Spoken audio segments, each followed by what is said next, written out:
All right, welcome back to the Empowering Minds of Mental Health podcast. And today I am joined by Mike Seeley, who helps people break free from their fear that they are not good enough.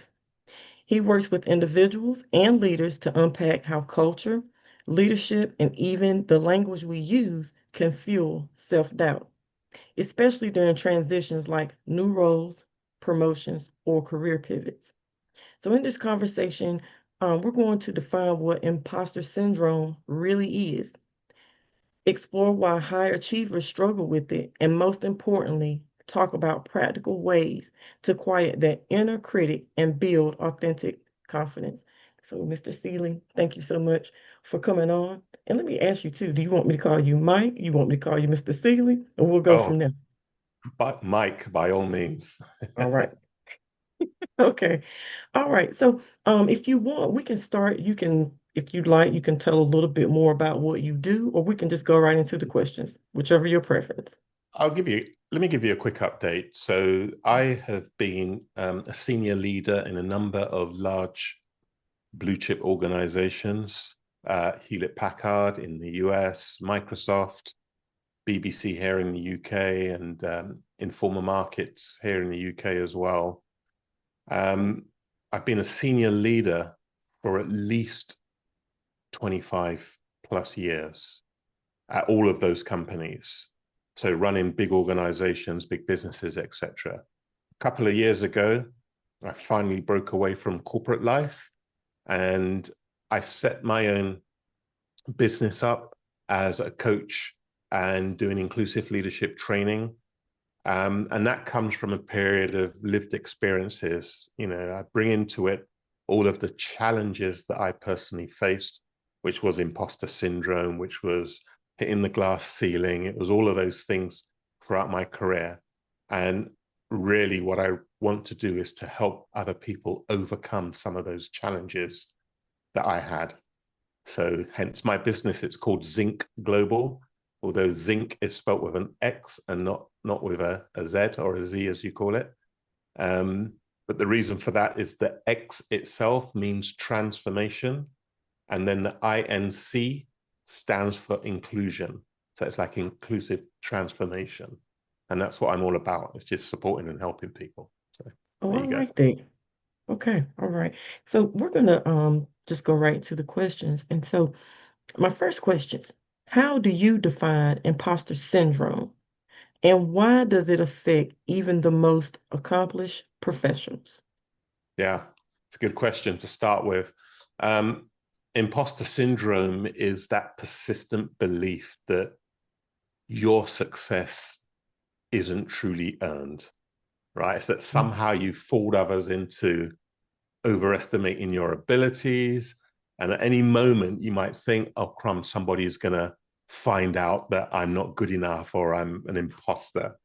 So that's where that typically comes from. And the thing is, everybody at some stage in their life or career will experience imposter syndrome. Mhm.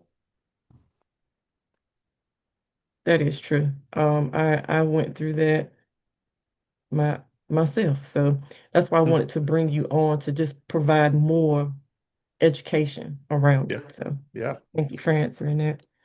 All right, so what are some signs that someone might be struggling with imposter feelings, even if they appear confident on the outside? Mm. Well, the interesting thing is that there's a couple of things that I can point to.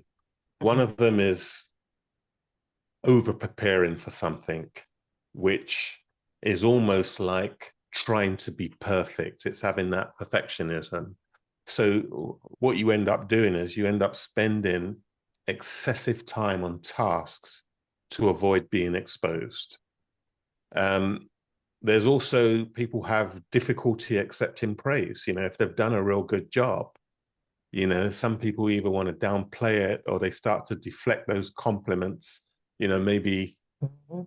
onto something else because they feel that level of uncomfortable being praised or being recognized for something, especially when that's done in public. And then the other thing that I will touch on, well, there's two more. One of them is there's a constant comparison that people go through. They look at the people around them and they may try and measure themselves around those people and think, wow, they're doing much better than me. I'm not as good as them, Mhm. etc. And then what that starts to do is it brings in all of this self-doubt that they believe they have that's not really there, to be honest. So there are Mhm. a number of different things that and they're very subtle signs, as you mentioned in the question. And they happen on the inside, really. You know, somebody looking at that individual may not see any of those things in the individual. It's how that particular individual is feeling inside. Yeah, you just described me, especially with the part about receiving praise. And even now, sometimes I have to catch myself because in my mind I'm thinking, no, I just want to kind of be behind the scenes. Yeah, And I'm pretty yeah. sure other people probably experience that too, but they may not feel comfortable enough to talk about it. But Mm, imposter yeah, syndrome, it's a real thing. it is. Absolutely. Absolutely. Yeah. So speaking of we were talking about workplace, or that was Mm, something I wanted to highlight. yeah. So, how do workplace cultures, especially in high performance or competitive environments, contribute to imposter syndrome? Mm. So even, the most highly accomplished professionals, Mhm. um, what happens with them is because they're achieving so many things, they end up naturally raising their own stakes, right? So the more Mhm. visible or successful they become, the higher their standards, they start to push their standards up, which means that there is a much greater fear of not living up to their own standards that they're actually setting. And high performers also tend to be a lot more self-critical around what they're doing. They're kind of growth-oriented people, but they're surrounded by many other talented people around them, which can intensify. We mentioned earlier on that comparison effect that they have, that starts to intensify, and then of course the self-doubt also increases as Mhm. well. So as well as those people who lack confidence and may not be as high an achiever, it is the high achievers, especially the higher up you go in your career, the imposter syndrome will show itself in a much greater level of experience. Mhm. So, I was having a conversation with a few colleagues not too long ago, and I can honestly say all of us are like high achievers. And so, what I found in doing that is that I started wanting to perfect everything, right? Mm, And so I think that may have fueled some of my imposter syndrome that I was going through. At the time, I didn't know that was the label for it. yeah, But as I got to doing some studying, I was like, yeah, this sounds like me. So how can people begin to let go of that type of pressure? yeah. Well, the thing is, first of all, when we talk about perfectionism, it's one of the biggest drivers of imposter syndrome, right? If someone sets unrealistically high standards, anything that falls short of that feels like a failure, right? So even the strong performance gets discounted because it wasn't perfect. So this means that the goalposts tend to keep moving, and it reinforces the belief that they're never quite good enough. And I always describe perfectionism as the cousin of procrastination, right? Because it means Hmm. that, let's suppose you're working on a project and you get it 90% there, and you think, no, there's still a few more tweaks I can make, to get it to that 100%. You end up spending so much more time on that last 10% than you did on the 90%. So you're not only kind of wasting time, but you're procrastinating trying to be perfect. And I always say to my clients, there is no such thing as perfect. There really isn't, because everybody's view of something is judged differently. So if you think, oh, you've got something perfect, somebody else might say, oh, but there's room for improvement here. So there isn't, Mm-hmm. and you may even say that yourself, right? So Yeah. in terms of trying to let go of that pressure, what you've really got to do is a number of different things. First of all, redefine success as progress and not as perfection. Okay. So every time you've achieved something in your mind, you're progressing, you're getting better and better. You haven't kind of reached that point where you think it's perfect because it never will be. So based on that, set what I would describe as good enough standards before starting a task. Track the evidence of competence, right? And when I say tracking your evidence of competence, it's about tracking the actual facts and not the Mm-hmm. feelings that you have around it. Also, when you make mistakes, normalize those mistakes as part of growth and not as proof of failure, because mistakes are a growing experience, a learning experience that you can always have. Mm-hmm. So, most people might think something went wrong, I failed. But if what you've got to do is learn from that, you've got to pick up from that and learn what you can do differently next time around and all of those things. And all it does is it helps to expand your growth. Now, the other thing is about imposter syndrome is imposter syndrome, in a way, it's a good thing. And it can be a bad thing, but it's a good thing in a way because it's telling yourself that you're stretching yourself and you're trying to grow. It's telling you that you're stepping outside your normal comfort zone Mm-hmm. to go into an area that you're not familiar with. So, but once you overcome that and you've learned, it could be a new skill that you're learning.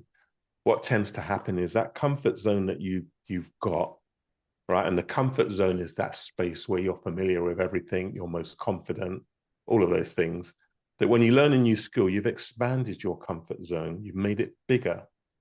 And the idea is to, in order to keep growing and learning, you keep pushing yourself outside your comfort zone. So there's a number of different shifts there, and it's not about lowering your own standards, but it's about separating excellence from impossible expectations. Mm-hmm. Yeah. So a lot of what you said, I've either seen it in myself Of course. or Yeah. some former or present colleagues. Sometimes in my roles, we've had leadership that they were high achievers too. Mm. So how can leaders and managers create environments that reduce imposter syndrome and build authentic confidence across teams? Yeah. Good question. Wow. So obviously leaders play a powerful role in either amplifying Mm-hmm. or easing imposter feelings, right? Now, there's a couple of ways that they can reduce it. First of all, is they have to try and normalize that struggle. So share their own learning curves and the mistakes that they've made as leaders, because that helps other people to kind of reinforce that, wow, he's human after all, or she's human after all. And, even the most senior people can make mistakes. When leaders actually model their own level of vulnerability, then growth feels much safer in individuals. Of course, as leaders as well, you've got to praise effort and strategy, not just the outcomes. Most people want to focus on outcomes, but you have to also focus on the efforts made, the progress that's been made. Highlight what somebody did well, not just the result, not just the end result, because that reinforces competence going forward. As a leader, you've got to really give specific evidence-based feedback. Vague praise starts to fuel doubt in people. So if you give clear examples, it helps to build credibility and confidence in individuals. Um, I would say as a leader, encourage healthy risk taking. Okay, so Mm-hmm. reward initiative and learning, even when the results are not perfect. And then for me, the last thing, and I always say this, is make sure you're creating psychological safety. So make it safe for people to ask questions, to admit that they're uncertain about something, Mm-hmm. um, and offer ideas without fear of embarrassment, because half the time people don't want to make suggestions because they think they may have said something stupid, or they might think they may get ridiculed for it. So they end up staying quiet. So as a leader, you've got to encourage people to, speak up more, and they feel safe enough to do that, even if they feel, oh, this is a stupid question. But, encourage all of those types of suggestions and questions. And that's how you end up kind of reducing the overall kind of environment that reduces imposter syndrome.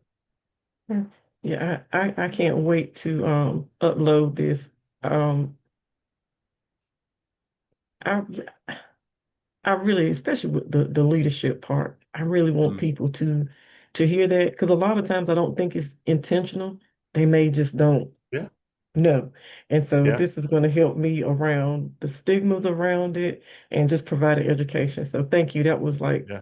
very, very clear. Definitely gave a lot of Oh, clarity around good, that. Yeah. good. No worries. So my last question, um, when someone listens to this later on and they silently struggle with imposter syndrome, what is the first thing you want them to hear? I think the very first thing for them to hear is that they're not alone, right? This is a feeling. It's not a proof of the fact that you don't belong. It's just a feeling. And believe me, everybody has this feeling, as I've mentioned earlier on. Imposter syndrome is common. It's a common thing, especially among very capable and driven people. The fact is that you actually care enough to question yourself. It often means that you're stretching and you're growing and you're operating at a higher level. So feeling unsure doesn't mean that you're unqualified. It means you're human. So even though you've got all of these self-doubts, I always say that self-doubt might sit in the passenger seat, but it doesn't get to drive. It's always in the Mm-hmm. passenger seat. You're the one who's driving and making the decision. And most important for people to think about is your success is not an accident, right? You actually Mm-hmm. earned it. It's proof that you're capable. So when people think, yeah, I managed to achieve this, but I'm still not quite, I got there by luck, or, I don't know. And some of them, people might even say, I don't know how I managed to achieve that. Well, Mm-hmm. it wasn't an accident. You achieved it either through hard work or through your knowledge or through your experiences. So always take that as a win in some way. So yeah, so that's how I would help people who are struggling. That's good. I especially like the part about the driver's seat, because this is not only going to help people who are watching it later on, it's helping me now listening Yeah, to you. So it gave me some great tips today too. And so absolutely. my last thing, I wanted to know um, if you would like to share any of your possible contact information for possible services, future podcasts. I don't Yeah, know if you've written any books or anything, but if you I have, have. I've you written have. 4 books. Okay. They are all available on Amazon. So even if you just go onto Amazon and just type in my name, Mike Seeley, my 4 books will, or at least they should come up. Now, I've written one specifically on the mindset and having a growth mindset and overcoming imposter syndrome. That's called Mindset Unlocked. That's a book that will really help people who have, constantly had these self-limiting beliefs about themselves. And within that book, what I've done is, first of all, I've shared my most significant imposter syndrome moment I had early in my career. But then I also provide lots of different examples, particularly of celebrities who are suffering from imposter syndrome. You know, Serena Williams, of all people, who was an absolute, one of the best ever female tennis players Mhm. to live, suffered quite badly from imposter syndrome. She didn't think she was was good enough and things like that. But look what she's achieved. Wow. So I've got those books. What I'll do in the chat, I will send you my LinkedIn profile, and Mm-hmm. I'll also send a link to if anybody wants to book a call with me, because I've actually created um, a one-to-one coaching program specifically for people who lack confidence, Mm-hmm. which is called the Confidence Reset.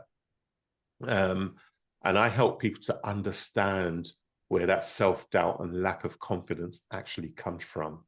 With some of the previous clients, I have gone really deep to their childhood for them to understand where something as small as a comment made to them, either by a parent or by a teacher, may have stuck with them for many, many years Mm-hmm. and given them that kind of self-doubt and that lack of confidence. And I've actually helped people to understand that and then to get out of that thought so that they can be free to feel a lot more confident and speak up. But most people don't really realize where some of their imposter syndrome moments or self-doubt has originally come from. And as I said, it can come as young as being 5 years old without you even realizing it. So Interesting. this is a fascinating subject because I also talk about your subconscious mind, right? Mm-hmm. 95%, I'll give you this fact, right? 95% of everything that you do and you say is controlled by your subconscious. And the one time that you will know that your subconscious is playing its part, because it's there to protect you at the end of the day. If you ever hear of the term fight or flight or freeze, Mm-hmm. that's your subconscious trying to protect you. So if a lion was running towards you, right, your body is going to take over it immediately, and it's going to do one of two things. It's going to make you run, or it's going to root you there and it's going to freeze you because you're not quite sure what to do. And that's also part Yeah. of your adrenaline kicking in. But this is your subconscious mind playing its part. And the subconscious mind has learned things from a very early age. And it will continue to use those things it learned early unless you have actually trained it to think differently. Yeah, so this is the difference between having what's known as a fixed mindset versus a growth mindset. People with a fixed Mm. mindset will always give up and say, I can't do this.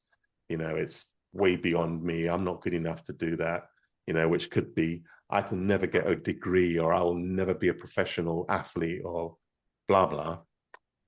Whereas somebody with a growth mindset might say, I'm not a professional athlete yet, or I haven't got my degree yet, but I'm going to get it. I'm going to work Mm-hmm. hard and I'm going to get it.